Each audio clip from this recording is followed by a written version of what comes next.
भी जीवन सार्थक हो जाएगा। दीपक का जीवन इसलिए वंदनीय नहीं है कि वह जलता है, बल्कि इसलिए वंदनीय है कि वह दूसरों के लिए जलता है, दूसरों से नहीं जलता।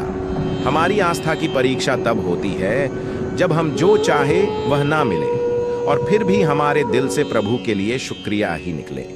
अगर सही मायने में आप अपना जीवन बदलना चाहते हो तो सबसे पहले आपको अपना मन बदलने के लिए तैयार रहना पड़ेगा, क्योंकि जैसा आपका मन रहेगा वैसे ही आपके चार होंगे और जैसे आपके विचार होंगे वैसे ही आपका जीवन होगा।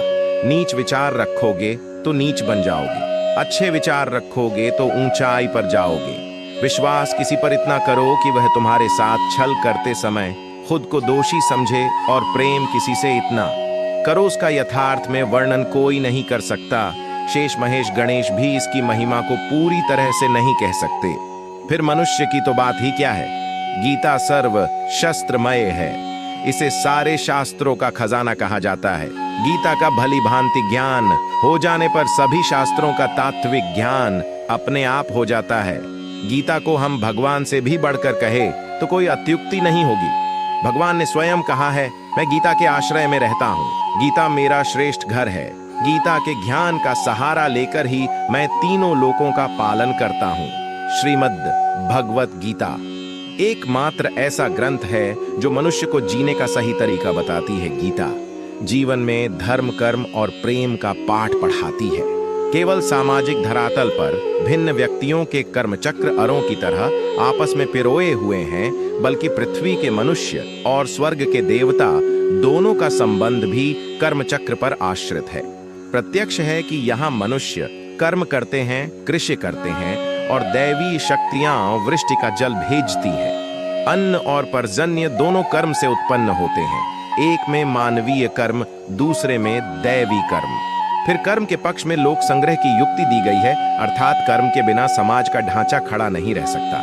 जो लोक के नेता हैं, जनक जैसे ज्ञानी हैं, वे भी कर्म में प्रवृत्ति रखते हैं।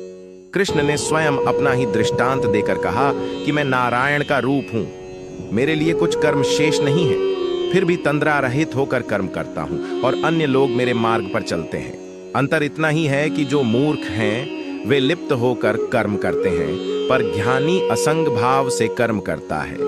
गीता में यही एक साभिप्राय शब्द बुद्धि भेद है, अर्थात जो साधारण समझ के लोग कर्म में लगे हैं उन्हें उस मार्ग से उखाड़ना उचित नहीं, क्योंकि वे ज्ञानवादी बन नहीं सकते, और यदि उनका कर्म भी छूट गया तो वे दोनों ओर से भटक गए। नित्य कर्म करने वाले की श्रेष्ठता, यज्ञादि कर्मों की आवश्यकता, अज्ञानी और ज्ञानी के लक्षण, काम के निरोध का विषय संपादित करें। चौथे अध्याय में, जिसका नाम ज्ञान कर्म संन्यास योग है, यह बताया गया है कि ज्ञान प्राप्त करके कर्म करते हुए भी कर्म संन्यास का फल किस उपाय से प्राप्त किया जा सकता है।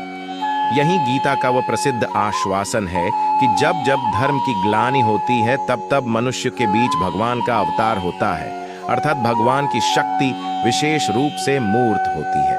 यहीं पर एक वाक्य विशेष ध्यान देने योग्य है, क्षिप्रन ही मानुषे लोके सिद्धिर्भवति कर्मजा। 600 कर्म से सिद्धि इससे बड़ा प्रभावशाली जय सूत्र गीता दर्शन में नहीं है, किंतु गीता तत्व इस सूत्र में इतना सुधार और करता है कि वह कर्म असंग भाव से अर्थात फलासक्ति से बचकर करना चाहिए।